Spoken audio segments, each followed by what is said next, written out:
अपने अंत का दृश्य एक बहुत ही मार्मिक कहानी है।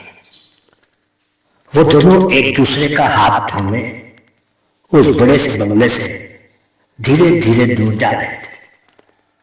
दोनों ही 70 की उम्र पार कर चुके थे। कुछ कदम उस बंगले से आगे जाने के बाद दोनों एक पेड़ की छाया के नीचे खड़े होकर पीछे मुड़कर बंगले की तरफ देखने लगे। उस बंगले के बाहर गाड़ियों की कतार लगी हुई थी। बीच में एक एम्बुलेंस भी खड़ी थी। घर के अंदर से रोने की आवाजें आ रही थी। एक कमरे में उनके दोनों बेटे बूढ़े बाप की अलमारी खोलकर कागजों को निकाल रहे थे। बूढ़े माँ बाप की लाशें बाहर के कमरे में सफेद चादरों से ढकी पड़ी थी और रिश्तेदार एक एक करके आ रहे थे। बूढ़े माँ बाप उस शाम को अपनी गाड़ी में शहर की सैर करने निकले थे, लेकिन रास्ते में एक शराबी ट्रक ड्राइवर ने उनकी कार को भयंकर टक्कर मार दी थी। दोनों की उसी स्थान पर मौत हो गई थी।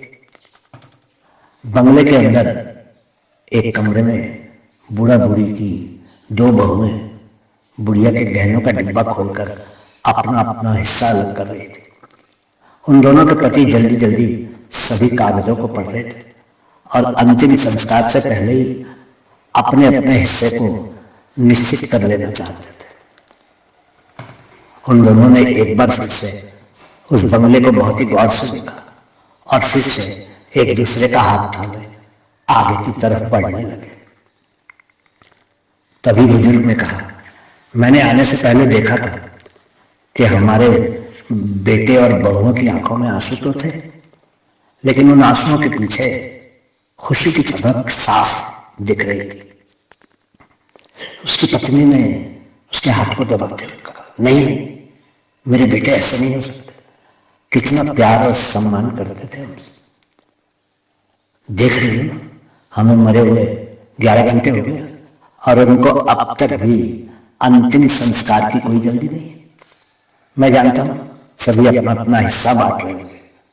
रिश्तेदारों को खिलाने पिलाने के लिए घर में 4 नौकर जो है वो तो सिर्फ मौका तलाश रहे थे कि कब हमारा अंत हो और कब वो संपत्ति पर कब्जा करें। बूढ़ी पत्नी ने कहा, अब छोड़िए, हमने तो अपना जीवन भरपूर जी लिया था। अब देखें कितनी देर में दूध हमें लेने आता है। ये ठीक है कि हम किसी को दिख नहीं रहे, पर हम कब तक इस तरह सड़कों पर भटकते रहेंगे। तभी बूढ़े ने कहा, हमारा पोता रोनी बहुत जोर जोर से रो रहा है, मुझे यहीं से दिखाई दे रहा है। वो बारी बारी से हम दोनों की लाश से लिपट कर कह रहा है, दादाजी दादी जी उठिए ना, आज मुझे बाहर घुमाने नहीं ले जाएंगे।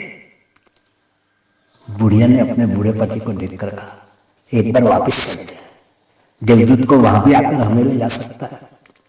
नहीं स्वास्थ्य, देख लिया दुनिया का रंग, बस तुम मेरा हाथ कसकर थामे रहो। मैं देवदूत से जिद कर लूंगा कि वो हमें जहां भी ले जाए साथ साथ ही ले जाए। वैसे तुमने हमारे प्यार को अंत तक निभाया है। आपने भी तो मुझे जीवन भर पलकों पर ही बैठा कर रखा था। बूढ़े ने मुस्कुराकर कहा, शादी के दिन ही कहा था ना कि अंतिम सांस तक तुम्हारा साथ दूंगा। कुछ ही देर में बंगले से 2 फूलों से सजी हुई अर्थियां उठ रही थी और बहुत से लोग पीछे पीछे चलने लगे। वो दोनों भी वहीं खड़े होकर उस दृश्य को देखने लगे। आओ शास्त्री, अब चलते हैं। वो देखो, आकाश से एक रोशनी नीचे आ रही है, मेरा हाथ थामे रखना।